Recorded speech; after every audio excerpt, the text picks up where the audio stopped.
Okay, welcome to another edition of Buc What You Heard. My name is Gene. You can reach me at Super Heavyweight. You follow me, I'll follow you back. And here we are, post-draft.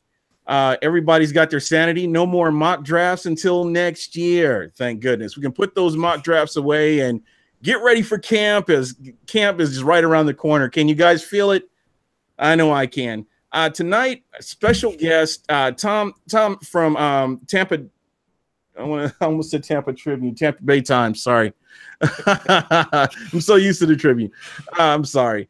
Tell everybody how they can get a hold of you, and just tell everybody about yourself a little bit.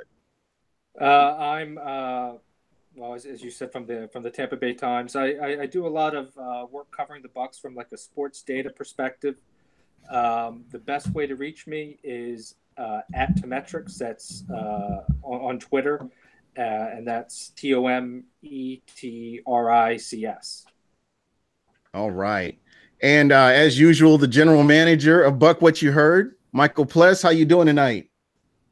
I'm doing great. Glad to be back on, and glad the draft is finally over and we can finally dissect, this team and this roster and what we have going forward into the 2018 season. Yeah, we talked a lot ad nauseum. You hear about Vita Vea, but there are other picks besides him, and those are the guys I kind of want to talk about tonight. I know when Ronald Jones was drafted, I tell you what, I had to get off Twitter, to be honest, because people were flipping out because the Bucs had drafted this guy and nobody knew who he was. So, Tom, what was your thought when you heard Ronald Jones' name mentioned? Well, I feel like after Saquon Barkley, right, who was clear in a way the consensus number one back, quite a bit of drop off after that, at least in terms of public opinion. And to me, I had a bunch of guys kind of in that same next tier, from Chubb to Geis, Michelle, and Ronald Jones. At that point in the draft, late first round, early second round, you're getting into running backs that aren't going to be complete running backs. They're going to have some kind of flaw. But yeah, I'm with you. I saw a lot of I guess backlash, a lot of negative response initially. I think part of that is, people were hoping that maybe Saquon Barkley falls, I think a lot of people were hoping for Michelle or Geis even, he was still on the board at that point and right. Falling. So why not him? And Ronald Jones wasn't somebody that I think was talked a whole lot about. Not a sexy pig. No, but sexy thing isn't always the right thing, right? There you go. So, from a metrics perspective, and you kind of crunch the numbers. When you watch his game film, what do you see when you see his game film? You've had experience, with the NFL over the years. What are your thoughts? The first thing that comes to mind is he's a powerful runner. He's a violent runner. His jump cuts and then the acceleration after those cuts, right. Really stands out to me. I understand why people make the LaShawn McCoy comparisons. You can see that, and he's also on tape. Something that jumped out to me was, the Bucs had a lot of trouble, I think, last year on some of those outside runs. And some of it was blocking. Some of it might have been the running backs not picking the right lane. And I think this is an area where Ronald Jones can really help them. Some of those outside runs. Yeah. Living here on the West Coast, I get to see a lot of the Pac-10 games, and I've gotten to see him a few times, and I was really impressed with him, and I've been impressed with him just knowing who he is and seeing what he's done, playing against Arizona State and Arizona, and the different teams over here. I was happy with the pick. I know a lot of, at first I was like, oh, Ronald Jones, oh, okay. And then I went out and looked at the game film, and what film is out there. Is you see a lot of highlights, but then there's another site that has actual game film broken down. Not a whole lot of it, but specific games that you can go and watch. And I was very impressed with him. I like the fact that he goes forward. He's not dancing. The one thing that and maybe that's just the characteristic of certain running backs. Some running backs hit the hole and they're gone. And, no hesitation, no dancing, no tippy toes or any of that other stuff. Just watching him when he makes up his mind and he hits the hole. I love that about him. And that's something I don't know. I can't say that we've seen that for a while. Bless, what do you think? Yeah. Oh, go ahead. No, go ahead. I was going to say that there's a difference between kind of dancing around and patient. And with LaShawn McCoy, that was one of the criticisms or concerns about him coming out, right? Was that he did a little bit too much dancing in the backfield. Might have been one of the reasons why Chip Kelly didn't want him in Philadelphia anymore. Obviously a mistake. But what I see from Ronald Jones is not too much dancing around in the backfield, but he's a little bit patient, finds a lane, and then the acceleration after the acceleration and burst once he decides to go is really impressive to me. Yeah. Plus. Yeah, I would agree with that. I think, he reminds me a lot of Dalvin Cook in the way that Cook is very linear runner as far as north and south. He's very decisive as far as, like Tom said, I mean, when he chooses his hole, he knows how to burst through it with acceleration. And then his contact balance is off the charts as well. He knows how to keep his balance and always move forward. He picks up a lot of extra yards. He's not going to put you in bad situations as far as negative runs, which is a thing I like. And he's very shifty. I mean, when he's in the open field, he can make things happen. And then he has the home run speed to take it all the way for big plays. So that's something I think the Bucs desperately wanted. And I think that's why they picked him over a guy like Darius Geis or say, even trading up for like a Nick Chubb. I think they wanted a guy that was very explosive back there that can make plays in the run game as well as the passing game. And I think it's pretty much a perfect fit because he really fits their scheme as far as power or zone running. Very decisive, and he just gets up the field. He doesn't, like you guys said, he just doesn't dance around. He's not going to waste his time. Very similar to Peyton Barber in that sense, but Peyton Barber is more of a power runner. Barber's going to get you that, the 4 to 6 yard carries that you need. So I think it's an excellent as far as fit, and then also pairing with Peyton Barber, I think it's a lot of upside. Yeah. So would you consider these guys like a change of pace backs when you couple a Peyton Barber with a Ronald Jones potentially? Yeah, I would say so. I think Ronald is. I think he's going to be the day one starter. I think he can come in and start right away. Obviously, it's going to be Peyton Barber's to begin with, but I think Ronald, just his explosiveness and his ability to make big plays is going to be hard for him to stay off the field. Now he's going to have to get better in pass protection, like all rookie backs have to. But I think he can. I mean, he's a big time playmaker, and it's something this offense desperately needed.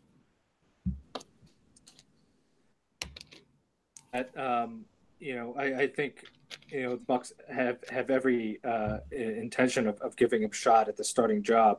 We'll see how training camp unfolds. I don't think by any means that Dirk Cutter's going to hand him the job. I mean, we saw last year when Doug Martin had missed several games for injury. He came back, and it was his job to lose. And I expect that to be the case with Peyton Barber and Jacquizz Rodgers. But again, like they want very much for Ronald Jones to be their feature back. But he's going to have to earn it. And to go back to a point that Michael made, about second level and open field yards, that was a huge weakness for the Bucs last season. You look at their Football Outsiders rankings in those departments. Second level and open field yards, they were at the bottom or near the bottom in those departments. So that's another big reason why Jones is an excellent fit. He'll make guys miss at those secondary levels.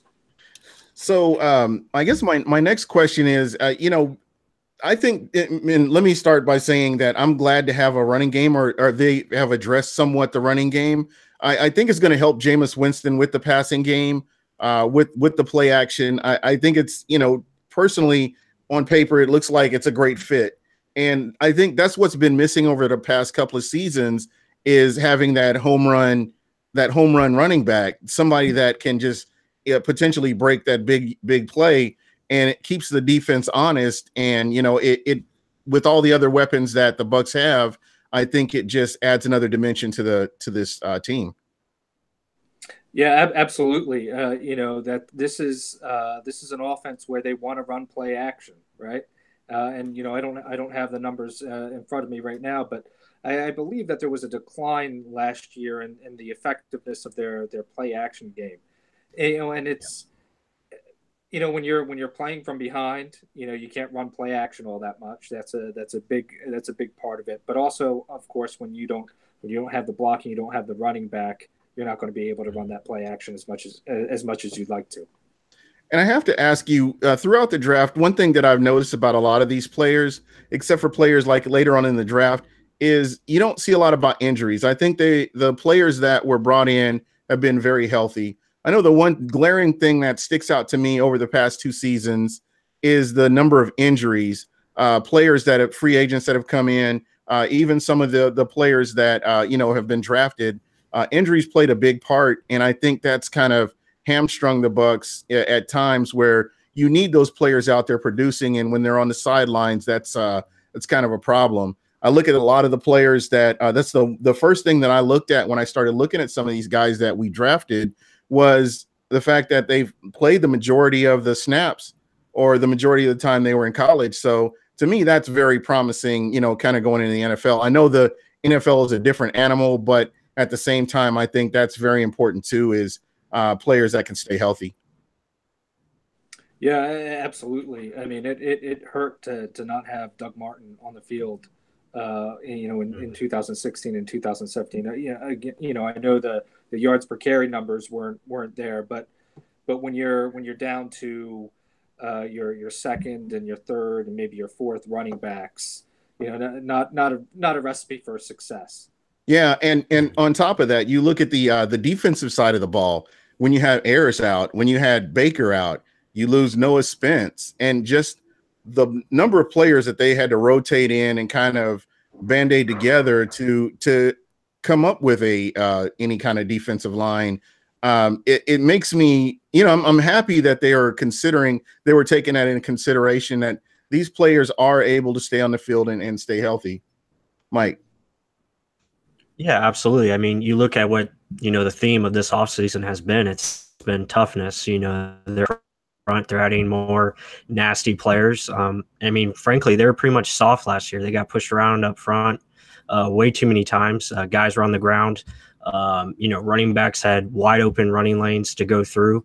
Our linebackers are getting exposed, and now you get pretty much a new defensive line up front with, guys that are consistent, but also they stay on the field. You look at Vinny Curry, those guys don't come off the field very often. When they're in there for pretty much the majority of the game.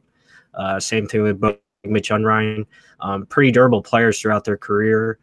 And now you add a Villa, who's just going to be a monster up the middle. He's going to help your run defense. Offensively, you get a legit center in Ryan Jensen. You allow Marpet move back to guard, and you're pretty much optimizing that level, which is it's going to help Donovan Smith out, and it's going to make a run game that much more dominant because you can get to the left side, which is the weaker side of the run defense, and really take advantage of that. Yeah, and I kind of want to stay on the defensive side of the ball because those were the next two picks that we had were both cornerbacks. And, I know that, again, going back to Twitter, there were a lot of people that were scratching their head because they're not familiar with these names. So what can you guys tell us about the two cornerbacks that we drafted? Well, I'll start with and I think Michael touched on this already, but the key theme here is tough, right? Let me take you through some of the things Jason Light said during his press conferences. On the whole draft class. on Ronald Jones. He's a kid that's very tough and our kind of guy. What he likes about MJ Stewart and Carlton Davis on Stewart. He's very tough, a very instinctive guy. Carlton is an outside corner that is really good in press. He's really tough.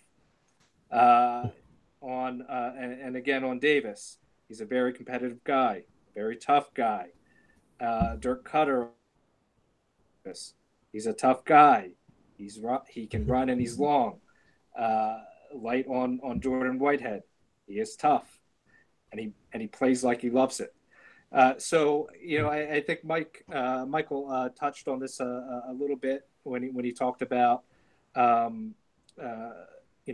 the Bucs a bit soft last year. I don't think that they were intimidating anyone. I don't think anybody was afraid to play the Bucs. Right. Yeah, exactly. And so I think what you're seeing in this draft class, and really this whole off season, is they're really emphasizing, I think, a character in the form of toughness. Yeah, because you look at some of the guys that you mentioned. These guys are grinders. These guys are consistent grinders.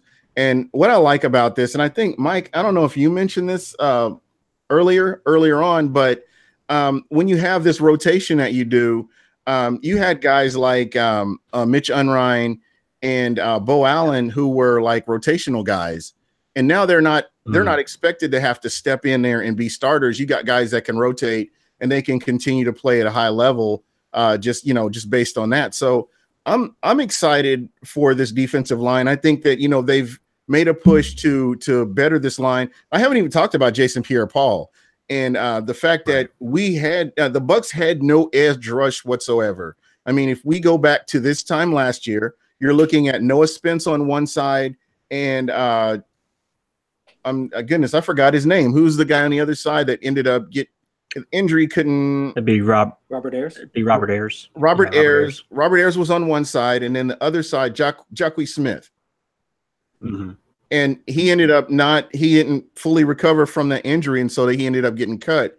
And those were two people that they expected to play a big role in this defense. And, it just never came to fruition. So I think what they've done is they've learned from last season, and I think they've gone in and they've bettered this by, quite a bit by bringing all these guys in here. So, again, the theme again is toughness, and these guys are grinders. Jason Pierre-Paul, I mean, you know what you've got with this guy, and he's throughout his career, that's what he's pretty much done. Mm-hmm. Yeah. I'll go ahead. Oh, sorry, Tom. I just wanted to get back on the corners as far as the Bird and Carlton Davis. I think, they're going to bring toughness and they're going to bring, physicality to that cornerback position, which is needed. But I think, you added not only, depth, but it's competition. It's going to make Vernon Hargreaves step up his game, or he's going to be on the bench. It's going to make Ryan Smith step up his game as well. So I look at it that standpoint, but again, these are two quality players that they added. I think MJ Stewart is one of the better slot corners coming out of the draft this year. Can really play that inside position and redirect receivers, and good run defender, high instincts, leader, co-captain. So he's a guy that loves football, and I think he's going to bring, another dimension to this team. And then obviously Carlton Davis is he's what a lockdown corner looks like. I mean, he has the long arms. He can play press. He can play off. Pretty versatile player. So, if anything, if they're not impact players, that's fine, because corners, it takes longer for them to develop. But if anything, it's going to make these guys step up their game, and it's going to make them, bring a better effort than they were last year. Guys aren't going to be handed jobs like, Tom mentioned earlier. And that's what you can hope for. I mean, it's going to make VH3 really step up and prove that he's still a first-round pick. Yeah. Tom? Yeah, I mean, I think one of the guys that's really kind of on the hot seat now is Vernon Hargreaves. He's going to have to beat out MJ for that nickel corner spot. one of the things that I really like about this draft is like, I can't project whether these guys are going to be successful or not. I mean, you guys are watching the same clips that I am, reading the same scouting reports that I am. And at this point, it comes down to how much coaches can coach them up. How they respond at the NFL level. But what I really like about what Light did was, he's taking multiple chances on good players, Right. and the NFL draft.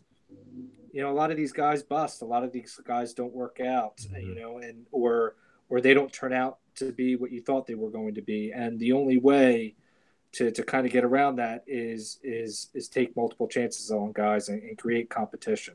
Yeah, there are a lot of guys that don't have it from the neck up. I know a good example was McNichols from last year. He's a guy that, I mean, you look at the physical tools that he had, he just didn't have it from the neck up. And you see that right now. I haven't heard his name mentioned or anything, when he was over in San Francisco, I believe.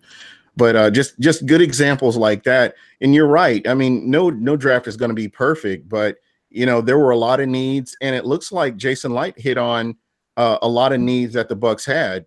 And guys, I'd like to talk about the tackle from Hobart that the Bucs drafted. I got to watch him, and the one thing I noticed about him was he wasn't getting beaten around the edges, which really stuck out to me. And he was out there in front of his running backs too, and he's a nasty guy. I mean, I was looking at him, and he was pancaking linebackers and putting people on the ground. I know this is Division II, but to me, I don't know. I think that some guys just take it to the next level. I thought he did himself a favor at the Senior Bowl, and I thought he showed up pretty good there as well. So just want to get your thoughts on that. Well, it's hard for me to see, to watch him and know what he's going to do at the NFL level. But for me, it's all about building depth along that offensive line. Mm-hmm.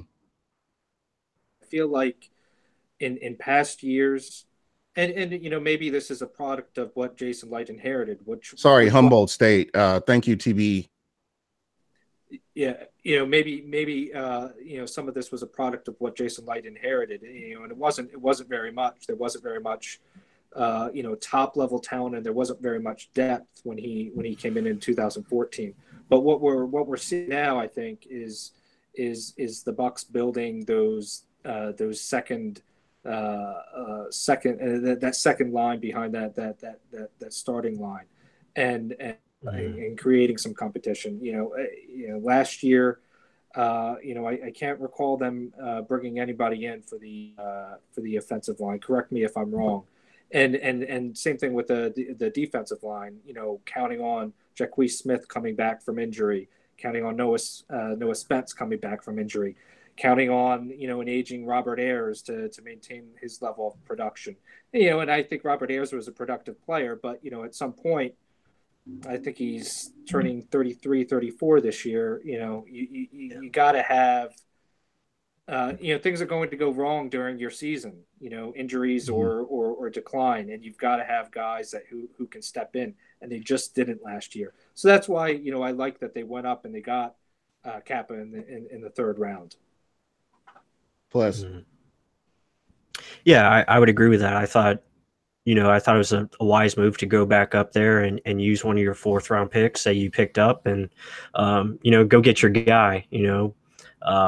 I like his tape. I think he's very nasty. And again, it fits the mindset of this offseason, get more tougher up front, build a nasty offensive and defensive line that you need. If you want to win the division, you have to win up front. You look at what the Saints and the Panthers, and they've rebuilt their lines and they're much better because of it. So following that mindset, Jason Light knew, and he's had success with, Division II guys, Division III guys like Ali Marpet before. So I think it's just going to be about, the step up in competition, how far can and how quickly can he do it.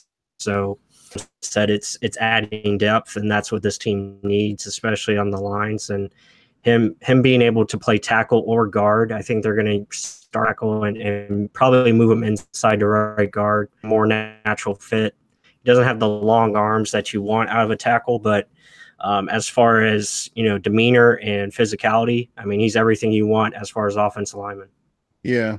And Jason Light has done pretty good with, with picks in the past.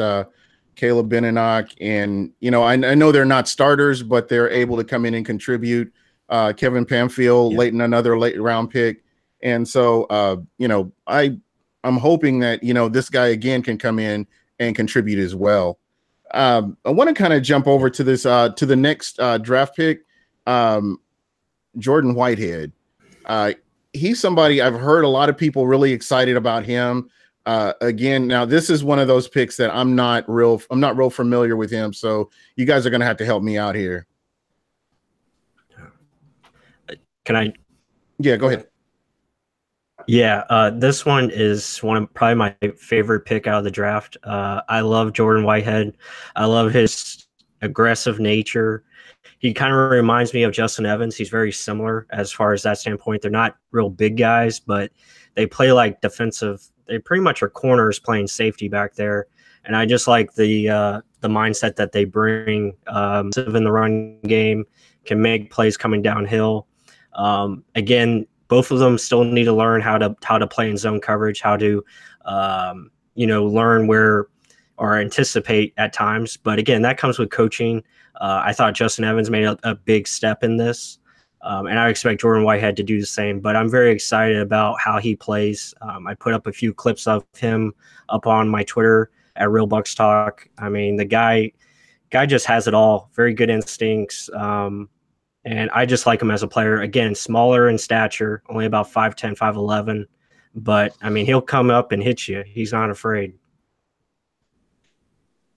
All right, Tom, do you want to? Yeah, I'd say, earlier I mentioned one of the themes of this offseason was toughness. Another theme here is versatility. A guy that can come up and play the run, a guy that can play safety, maybe a guy that can play some nickel corner like MJ Stewart. Right. So I like the versatility of it. I mean, a fourth rounder, my expectations aren't sky high here, and the Bucs have had some trouble developing defensive backs.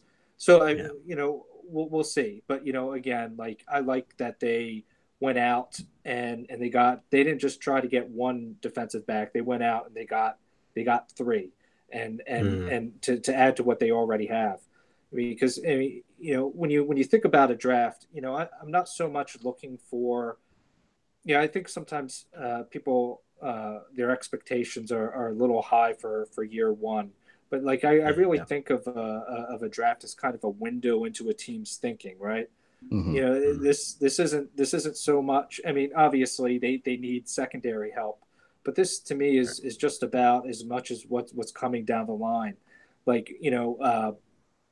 Brent Grimes, he's probably not going to be back next year. Yeah, I can. What do you have with Vernon Hargraves? So I really like that they're just giving themselves a lot of chances here with quality players, quality picks. I mean, these aren't 6th, 7th rounders they're counting on. And look, you got Quan Alexander in the 4th, so maybe there's something there.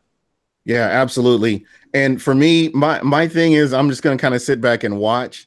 I whiffed real bad on Kendall Beckwith and Justin Evans. I was kind of irritated that that's who the Bucs picked, and they ended up being heavy contributors throughout the season. So, it really taught me a lesson that, you kind of have to sit back and let's see what they do in camp. Let's see who comes out of camp healthy. Let's see how everything fits in and how they come in and if they're able to contribute at all. So I think right now what we're looking at is competition. So I think that's always important because you want the best players. You want the best 53 on the field. And that's what I'm hoping that, we can see this year from the Bucs. Mm-hmm. Yeah, I think, something that I found interesting as we move through the season, right, was I started thinking about how they handled the preseason.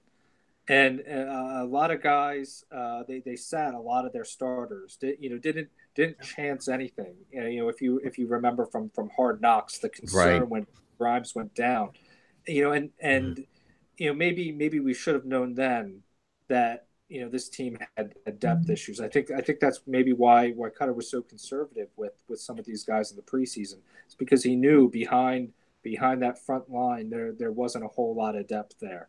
So we'll see whether they finally have that depth this season. And while we're talking about this, I kind of have to ask you about the coaching. I know in talking to different people, that's one of my concerns. Do they make adjustments? I mean, last year we saw some issues with some play calling. I think a lot of it had to do with depth and injuries and stuff like that. But I'm not going to harp on that. I keep seeing some of the same things, as far as play calling goes from Dirk Cutter and even on Mike Smith. I realize that on the defensive side of the ball, they don't have the players that they would really need to run a defense the way it is. But, they didn't make adjustments for that and say, hey, okay, we have these players. This is who we have. We can't run things this way. Let's try to switch this up to play to a player's strength. You saw them basically sticking to their guns and basically going with the same, pretty much the same play calling. And I'm just hoping that like this year, and I don't know, maybe I'm wrong here, but I just feel like, there's so much more talent here. There's really no reason that the Bucs can't improve this season. Yeah. I think, to me, I think I really don't. I just don't think that they had the players to do what they wanted. I don't think. It's interesting to me. Everybody was really excited when the Bucs were able to keep Mike Smith, and then in a year, everybody wants to push him out the door. And I remember looking at this before last season. That Mike Smith's defenses tend to improve over time. I mean, they kind of peak. I want to say at the fourth season, but there's a jump from the second to third season for him in terms of efficiency. As far as the pass rush, they just didn't have it. I mean, it was just the lowest pass rush in the league, the lowest sack conversion rate in the league, and then on offense, I really think some of their issues come down to turnovers. I know it sounds really simple, but just don't turn the ball over. You're going to be in the football game. Mm-hmm. Yeah. Plus, yeah, I would agree with that. Looking at the coaching staff, I think I put more on the offensive staff, but that's just because of what I see as far as play design, especially in the red zone, play sequence as far as setting things up. But again, Tom makes a great point. It's all about turnovers. You have to protect the football. When you're turning the ball over like they did in the red zone, I mean, that doesn't help you at all. Missed field goals, that's on the players. And then as far as the pass rush, I mean, they just didn't have it. They didn't have the players up front. And as you can see this offseason, they revamped the D-line because of that. And they were forced to play a lot of off-man coverage because they wanted to, bend but don't break. But unfortunately, when you're doing that, you tend to give up some points. I mean, it's bound to happen. So, and especially when your offense is turning the ball over, like puts defense in a bad situation. So, I think overall, the coaching is going to learn from this. But again, the better improvement of personnel is going to help them out tremendously. Yeah, most definitely. All right. And so I was going to ask you guys something else here. The Justin Watson pick at the next pick, number 144. What you guys think of that pick? And again, here's another player out of Pennsylvania. I didn't really get to watch a lot of him because of that, being on this side of the country here. I don't really get to see a lot of these games. What have you gathered from him, and as far as what's the mindset of the Bucs taking a wide receiver? Is this this isn't a pick for need, I wouldn't think, but at the same time, somebody mentioned something on the podcast on Sunday. They said if all of your wide receivers aren't competing for the number 2 position, then you have a depth issue. Would you guys agree with that? Yeah, that makes a lot of sense. Mm-hmm. We were talking about it earlier with cornerbacks, and the more competition, the better. Yeah. Mm-hmm. Yeah, absolutely. I think it's an upside pick. I look at it, and that's what you should take in the 5th round is guys with upside. And it's kind of a pick for the future because we don't know if Deshaun Jackson's going to be here next year. Chris Godwin's probably going to step into that number 2 role. But, I look at it like you guys said. I mean, it's competition. It's going to make everyone else better. This guy has size and speed, which is something that we don't have much of. I mean, you have Chris Godwin who has some size and speed, but really Mike Evans is your only guy with size. I mean, this guy's a legit 6'3", over 220 pounds. So, I mean, it gives you some more physical presence, again, toughness, and a guy with great hands. So, yeah, I mean, I think he can easily contend for that 5th receiver spot, and potentially you see him on the field at times during the season. Yeah. Go ahead. Yeah, go ahead. And, it's one of those things where you might not need a receiver now, but you don't want to be in a position where you're desperate for one. And right. So you've got Mike Evans, you've got Chris Godwin, really promising. Deshaun Jackson. I don't, unless he blows us away this season. And this is nothing against Deshaun. It's just the way his contract is structured, and it's the other contracts that they have on the roster or are going to have on the roster. No dead money left on his contract after this season. I think it was a 2-year deal all along. So I don't think Deshaun will be back next year. And Adam Humphries, who knows? So really, the only 2 guys that I think you have on your roster for the future for sure are Mike Evans and Chris Godwin. So, absolutely take a chance on a high upside guy, and maybe you just get lucky and it works out. Mm-hmm. Okay. Oh, plus. No, I agree. That was my point. And I like that the Bucs, did that. And, I thought in last couple of drafts, they kind of struggled in that area as far as 5th and 6th and 7th round, really kind of forcing picks instead of taking guys with, take them anyway. That's the time to take some risk and go for the upside player, All right. Now, I wanted to ask you guys about the undrafted free agents. Are there anybody out there that we should be looking at as far as who they've brought in? Anybody that kind of caught your interest? I'm still studying up on the drafted guys myself. I'm not terribly familiar with them. Okay. What about you, Mike? Yeah, the only guy I think has a shot is probably the safe from Northwestern, Godwin. I don't know how to pronounce his last name, but I think he's got some upside. He was projected to be a 3rd to 4th round pick. He fell. I'm not sure why. It could be speed issue or off the field. Yeah, that could possibly contend for that 5th safety spot or however many safeties they're going to keep. But he's a guy that could push for a roster spot. Other than that, maybe one of the defensive ends that they added, Antonio, I think it was Antonio Simmons from Georgia Tech. He's got some ability, but other than that, I mean, it's going to be pretty tough. But again, they always find undrafted guys. It seems like Cameron Brate, Adam Humphries, 2 examples. So, if anything, it's going to be a great training camp. I think there's going to be a lot of competition. Yeah, and for the first time in a while, right? I think we're looking at this roster, right, and we're saying, wow, it's going to be really hard for these guys to make the roster. I wonder whether in the past the reason why they've had so much success with the undrafted guys or we think of the hits. We never really think about the misses. The Cameron Braid, Adam Humphries, Eau Claire. So I think for the first time, in a while, I can't remember the last time where it was like, these guys are really going to have trouble making the roster.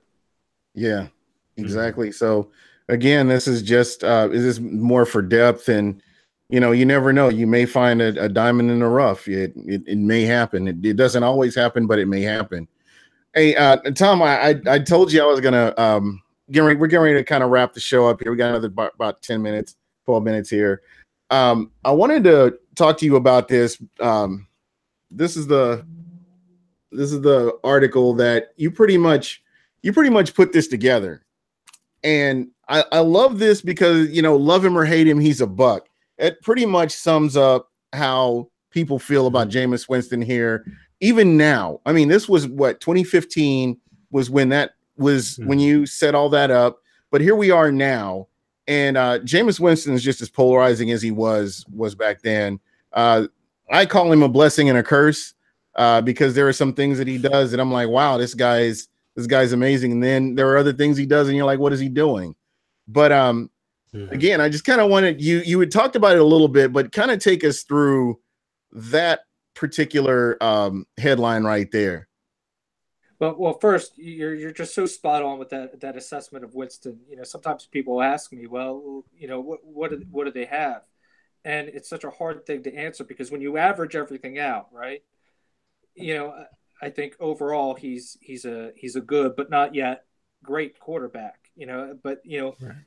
On any given play, he can amaze you. And then the next, I'm thinking right now of that fumble against Green Bay, where he loses the football and Green Bay runs the other way with it.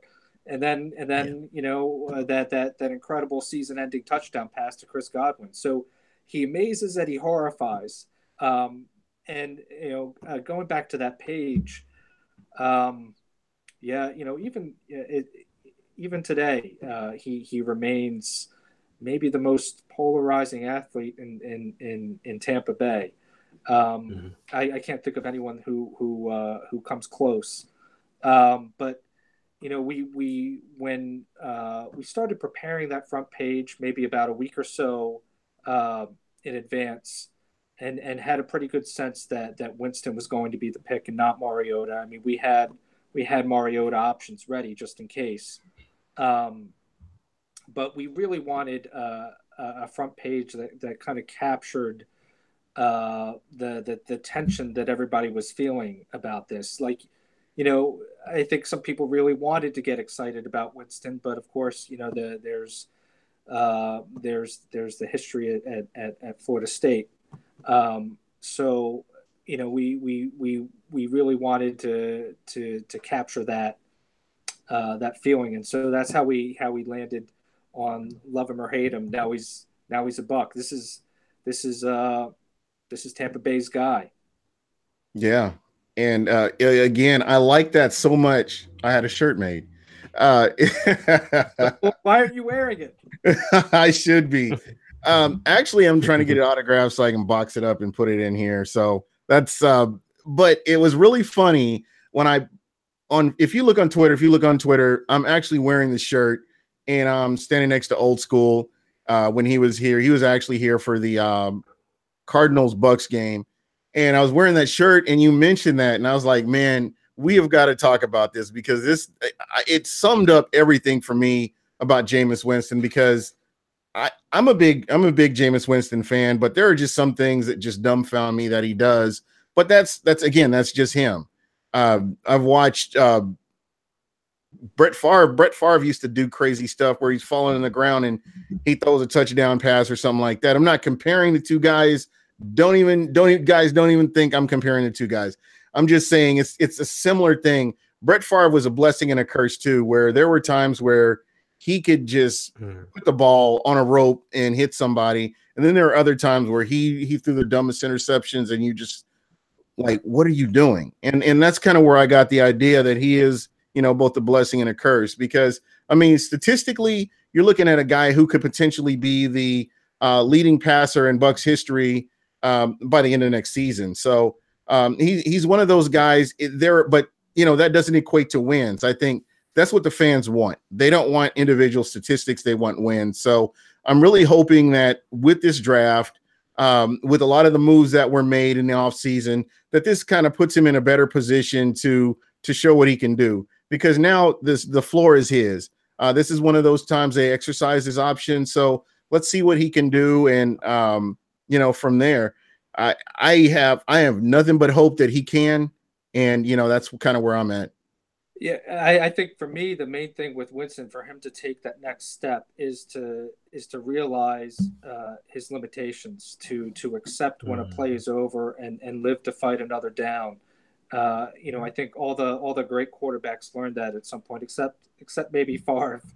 But Peyton Manning learned that at one point. Tom Brady has learned that. When a play is as great as that pass was against the Bears, that scramble backward 25 yards of that heave to Mike Evans, as incredible and fun as that is, that's the kind of play where you got to give it up and let Cutter call another play. Yeah, absolutely. Plus. No, I agree. It's about finding that balance between making the great play and the right play. And I think that's what he's got to learn going forward. It's just about, I can't do this. I need to, it's okay to punt. That's something that he has to learn. Let your defense, get the ball back for you. So, I mean, I think he'll get that. And I think he's shown signs of it. He's shown signs of, taking what the defense gives him.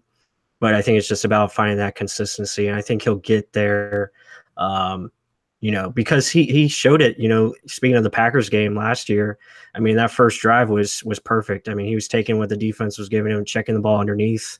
That's something that he needs to really look at and hone in on. If he can do that, I think the sky's the limit for him, because when he learns that, hey, this is when I need to take a shot to make the big play, he's got that in his back pocket. Yeah, there you go. So, Tom, what articles you have coming up next? Anything? Well, you know what? I anything think, that you can share. I'll give you $1 later. I'll give you $1 off. The over-unders just came out, and I think that'd be a really exciting interesting thing to touch on. 6.5 for the Bucs. You know what? Right now, I know they're coming off a 5-11 season. I don't think that they were as bad as 5-11. The Bucs lean on this a little bit too much as a crutch. Their score in their record in one-score games, but that is a thing. They were a little bit unlucky last season. But right now, I feel like I've got to take the over on 6.5. I'm not quite sure that they're at playoff level, but I think 8 wins is easily within reach, and I don't a whole lot for them to be a playoff caliber team. I think they caught a break with the schedule, believe it or not. I know a lot of people were disappointed when the schedule came out, but I think that the fact that they get, we'll see whether I'm wrong, the fact that they get the Saints, the Eagles, the Steelers early is a really good thing. Crazy stuff happens in September. It's not really until late October, that we start seeing teams separate. We really see the identity of teams. So I think strangely they caught a break there. And as far as the defense, we're talking about a defense that's been almost completely overhauled, except for your core guys in Gerald McCoy, who still plays at a high level, Levante David still plays at a high level, Quan Alexander, who could play at a high level. This defense really just needs to, I think, go from being the worst to just average, and I think the team's really close. Yeah, absolutely. Yeah. Plus. No, I agree with that. I think, 6.5, I thought, that's okay. That's an okay number. Like Tom said, I think 8 wins is, I love their schedule. I love, like the Saints, the Eagles and Steelers the first 3 weeks, because, I think it it's pretty much, put up or shut up for the Buccaneers. And I think it brings a challenge to them that fast, which is something they haven't done over the last, I don't know how many years. So I think it's a challenge to them saying, hey, we need to start fast and start putting, wins early on the board, because you can't always try to, make that late push like they've tried in recent years. Yeah. Yeah, you're right. And this is pretty much put up or shut up this year. With the coaching staff, especially. I mean, they've improved it to a point where they should win more than, the 5 games last year was unacceptable. And again, I keep saying this, I understand why fans were upset. They had every right to be, because they had expectations, which, if you're a fan base, you should have expectations. You shouldn't feel like, oh, my team's only going to win 4 games. Why are you rooting for them? You should have the expectations that your team is going to do well. But at the same time, your GM and, the ownership, they need to put, a good product on the field.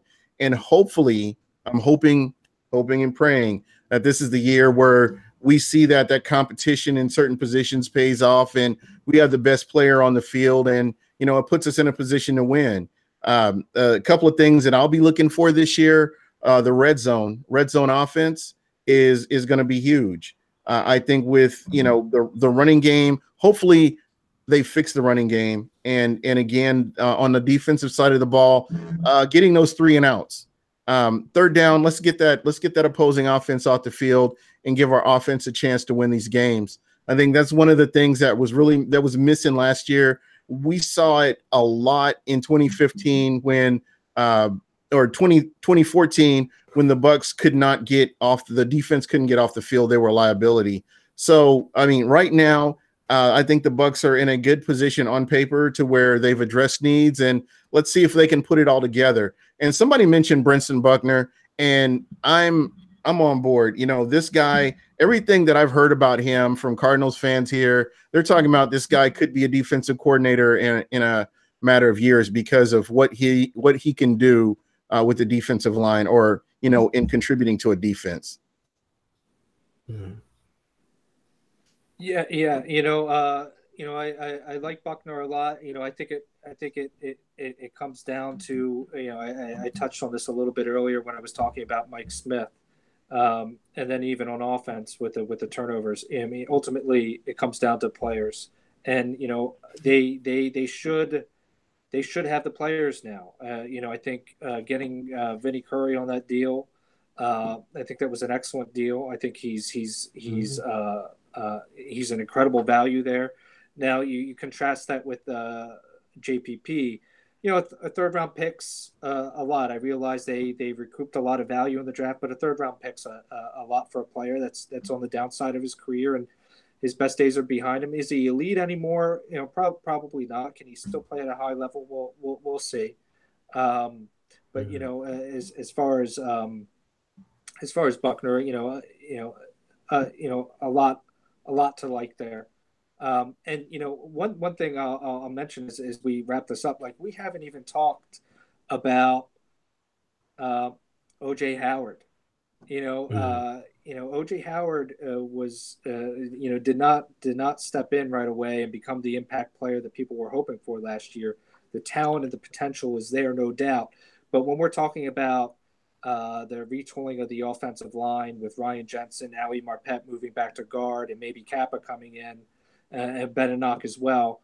That was one of the great advantages of drafting OJ Howard, was not just his potential in the passing game, but his ability to block as well. So when we're talking about red zone issues, I mean, some of it may be play calling, but let's face it, Deshaun Jackson is never really going to be your a credible red zone threat. He's your down the field threat. Mike Evans, Cameron Brate, and OJ Howard are supposed to be your red zone threats. So, I have a lot of hope going forward for OJ Howard. Yeah, and there are players we didn't really get to touch on too much tonight, but as you can see, there's a lot of things that are going, a lot of moving parts with the Tampa Bay Buccaneers, and I'm hoping and praying no hurricanes this year. Let's have a normal start to the NFL season. I think it just, we just got off to a bad foot from the beginning, and it's just bad from there on in. So hopefully that all changes. Michael Pless, what articles are you working on next, or what do you have coming up next? realbuckstalk.com. I have a new article dropping tomorrow morning. It's just going to be my overall thoughts of the draft. Pretty much a draft recap, and then coming up, I'll have pretty much individual articles on that we took and really go in depth as far as the player and what they can bring. I'm already on board with Vita Vea. I love that guy. So, I know debate over him and Derwin James. I'll take Vita Vea twice on Sunday. So there you have it. Yeah. I'm sorry you build a team from the front to the back, not the back to the front. We saw how that worked out, having limited pass rush and a Darrelle Revis who was recovering and just didn't go very well. So again, it's one of those things. Your pass rush is the motor to the defense. You get pressure on the quarterback. It helps your linebackers in the secondary and everybody else. So hopefully that's something that they can change. Stopping the run, another thing that I hope will help the change as well. Tom Bassinger, thank you so much for coming on. I would really hope that you would be interested in coming on again. Oh, you bet. And talking football. I really enjoyed you, and I enjoyed your insight on this. Your history and dealing with the Bucs and just dealing with sports in general is really great. Enjoy your tweets. If you're not following Tom, tell everybody how they can get a hold of you. Best way to get a hold of me is on Twitter at Tometrics, TOMETRICS. All right. Michael Pless, let me get your final thoughts and we will roll out of here. Yeah, big thank you to Tom. Thanks for joining us. It's always great talking to you football, and it's just awesome. Great follow, so make sure you guys follow him. You can follow me at Real Bucs Talk. We just put a bunch of breakdowns up as far as draft picks, and a lot of videos of Jordan Whitehead, Carlton Davis up now. So be sure to check those out. Ronald Jones. But yeah, thank you guys again. Thank you to the chat for watching and listening. Thank you, Gene. Great host as always. And I'm just ready for the season. I wish it started tomorrow. All right. Yeah, I will be in Tampa for the weekend, so this should be fun. Tom, let me get your final thoughts, and then I'll give mine, and we'll go on and get out of here then. Hey, I just want to say thanks for having me on, and thank you to both of you for what you do for Bucs coverage. There have been a lot of blogs and various outlets that have popped up in recent years. Of course, What the Bucs been around for a long time. But thank you to both of you for your coverage and kind of elevating the way we talk about the Bucs. All right, thank Great you so stuff. much. Thank you so much. I appreciate that. Yeah, the GM, I couldn't do it without the GM, man. Guys, thank you so much. And my final thoughts: we're all fans here. We want one thing. We want to see the Bucs win. I'm sorry, but I really. Let me see. This is how I can put this.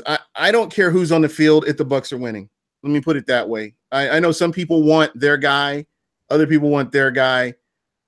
Ultimately, I just want the Bucs to win. When you go back to the early 2000s when the Bucs were winning, Raymond James was rocking, and things were going great. And that's where we want to get back to. I hate that there's all these divisions, all these factions. We're all Bucs fans.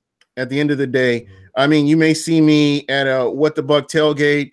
I've got friends that are stick carriers.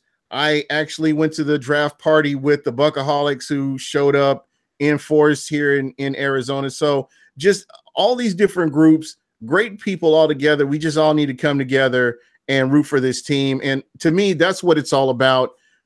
We got the curse of the show Hard Knocks off of us now, so I think we should be good to go now. The rest of the pundits out there don't have a lot of faith in the Bucs. We should be able to creep in and win some games, and this should be a fun season. Anyway, either way, I think just get out there and have fun rooting for your team. And that's pretty much it for me. And I really appreciate you guys in the chat. Every week you bring it.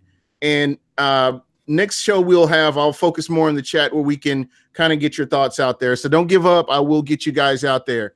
And that's pretty much it for us for tonight. And thank you for checking us out. Good night.